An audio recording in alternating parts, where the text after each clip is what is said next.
시간 언박싱 특별판 BTS 언박싱. 최근에 주댕님께서 RM이 읽은 책이라는 기사를 기획하시고 쓰셨잖아요. BTS의 세계는 방대하구나, RM이란 사람이 이렇게 책을 많이 읽는구나, 다 조사를 하다 보니까 정말 너무 많은 거예요. 그 중에서 고르신 거죠? 네, 키워드에 따라서 거기에 속하는 책들만 골라왔는데도 이 정도예요. 가사나 곡 작업도 많이 하는데 그럴 때 정말 중요한 자양분이 되는 것 같다. BTS는 진짜 해외 활동 많이 하고 콘서트만 해도 뭐 엄청난데 진짜 대단한 것 같아요. 정말 RM이 읽은 책들을 리스트들을 보면서 어떤 발견을 하셨나요?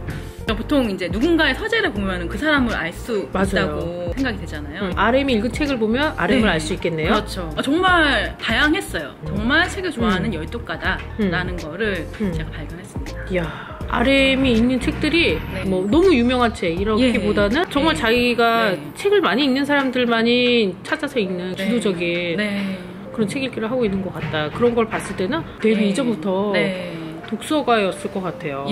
제가 첫 독서 리스트의 키워드는 번째로 무엇인가요? 발견한 키워드는 무라카미 하루키, 일명 상실의 시대라고 알려진 노르웨이의 숲.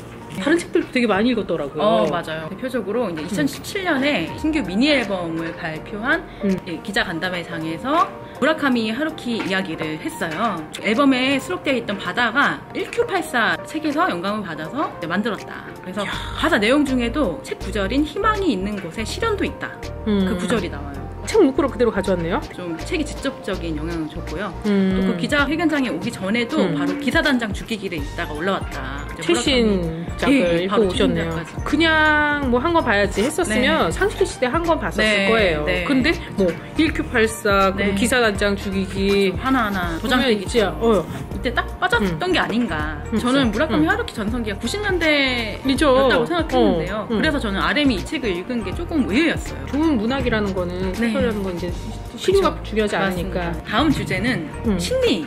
RM이 심리서들도 많이 읽나요? 심리서를 많이 읽더라고요. 한낮의 우울가? 너는 나에게 상처를 줄 수 없다. 심리라고 꼽긴 했지만 인간 내면에 있는 어두운 면들에 대한 책이에요. 두 권 다. BTS의 중요한 메시지 중 하나가 Love Yourself인데요. 너 자신을 사랑하라 라는 메시지잖아요. 근데 우리 자신을 사랑하기 위해서는 사실 이런 어두운 면들을 어떻게 보듬고 접근할 것인가에 대해서도 많이 고민을 한 게 아닌가. 그러다가 이제 이 책들을 만나는 게 아닌가 저는 좀 생각을 해보았습니다. 이 책은 우울에 대한 책인가 봐요? 트위터에서 이 책을 엄청 추천을 많이 했었어요. RM이 보기 전에도요? 네, 전에도 우울한 감정에 대해서 많이 이해를 할 수가 있다. 이게 좋습니다. 엄청 벽돌책이에요. 정말 조금밖에 못 읽었어요. 근데 RM은 이걸 해냅니다. 그 어려운 걸 앤드류 솔로몬이라는 작가분이신데 미국에서 활동하는 작가이자 저널리스트 또 심리학자예요. 이 작가도 사실 우울증을 앓고 있었대요. 꼭 우울증까지는 아니어도 누구나 위기가 오잖아요. 그럴 때 이거를 잘 돌파할 수 있는 방법을 알려준 책이 아닐까. 이 책은 제가 읽었어요. 말 그대로 상처에 대한 책이에요. 이 책에서 가장 인상적인 구절이 하나가 있는데 마음을 여는 문은 문고리가 안에만 있다. 내가 상대방의 마음속에 들어가기 위해서 아무리 노크를 해도 본인만이 열 수가 있는 거죠.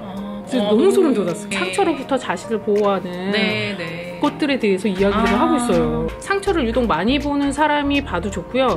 이런 말이 누군가한테 상처를 주고 있었구나 라는 사람이 봐도 좋고요. 오늘 RM 특집입니다. RM이 이런 책을 초이스했을 때 그 자체가 굉장히 감동이에요. 무엇에 관심을 갖고 있느냐. 예술이라는 게 꼭 밝은 감정에서만 나오는 건 아니잖아요. 인간의 아픔이나 상처 그런 거에서 비롯될 때가 많은데 인간의 상처를 더 잘 이해할 수 있었기 때문에 훌륭한 음악들을 만들 수 있었던 게 아닌가. 이런 테마에 주목하고 있다라는 거가 정말 또 기승전. RM은 대단하다. RM이 읽은 책 세 번째 키워드는 바로 고전. 제가 이거 지금 세 권만 가져왔는데 원래는 훨씬 더 많이 있어요. 헤르만 헤세의 데미안, 윙즈 앨범에 이제 모티프가 된 책이죠. 프란츠 카프카의 변신, 또 그 밖에도 엄청 많은데 오늘 일단 가져온 책은 이렇게 세 권입니다.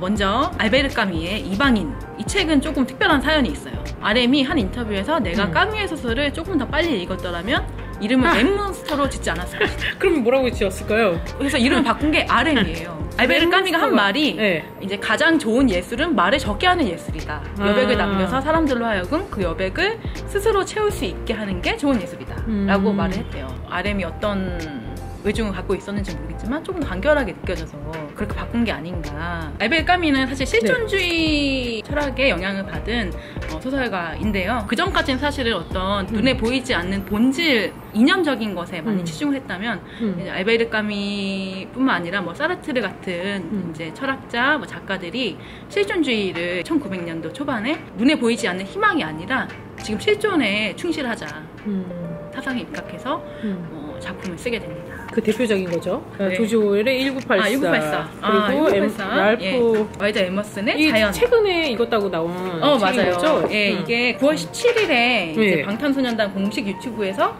RM이 이제 이 책을 딱 들고 있는 모습이 방송이 됐어요. 트위터에서 되게 화제가 됐는데요. 이 랄프 와일드 에머슨은 미국을 대표하는 사상가이자 시인이에요. 이분에게 영향을 많이 받은 사람이 월든을 쓴 소로우.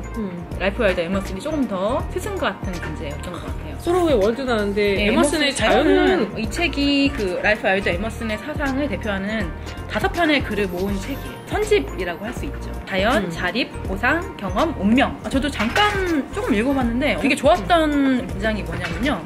그대를 그대 밖에서 찾지 말라. 자기 자신에서 스스로를 발견하라 라고 이야기를 하더라고요. 이 책을 어떻게 발견했을까 사실 조금 궁금하기도 했어요. 소로우가 조금 더 우리나라에서 유명하잖아요. 게다가 엄청 이 책이 막 고전이라고 오르내리긴 하지만 죽기 전에 읽어야 100권의 책 그런 거에 드는 책도 아닌데 그렇죠. RM은 본인만의 레이더가 있는 거 그렇죠. 책을 읽어가면서 많이 발전시킬 수 있는 거지 누가 가르쳐줄 수도 없고 정말 이 사람은 자신만의 독서 습관이 확립된 사람이구나. 또 다시 한번 RM에게 박수를. 네 번째로 제가 정해본 키워드가 사회의 안테나를 세우다. RM 소설을 꽤 많이 읽었어요. 사회적인 시선이 가미된 소설이 꽤 많이 끼어 있더라고요. 그 중에 가져온 책들이 이 2권의 책입니다. 82년생 김지영은 이제 개봉도 하는데요. 예. 또 요즘에 페미니즘이나 여성 문제에 대해서도 전 사회적으로 관심이 높아지고 있는데 RM도 이런 문제에 관심이 많이 있었나 봐요. 이 소년이 온다는 5.18을 소재로 한 한강 작가님의 소설이잖아요. 네, 저도 좀 읽어봤는데 너무 가슴이 아파서 사실 다 못 읽었어요. 재미로 읽을 수 있는 책은 아닌 것 같아요. 근데 또 무작정 사명으로만 읽을 수 있는 책도 아닌 것이 이 작품 자체는 너무 아름답고 훌륭한데 이야기가 너무 가슴이 아프다 보니까 RM은 이 책을 읽었습니다. 광주 민주화 운동에 대한 이 책도 읽고 RM은 볼수록 정말 대단합니다. RM 기사를 준비하면서 꽤 많은 영상들을 봤는데 정말 곳곳에 책이 있는 거예요. 가방 안에도 책이 있고 방 안에도 책이 있고 침대 위에도 책이 있고 마지막 키워드는 바로 시입니다.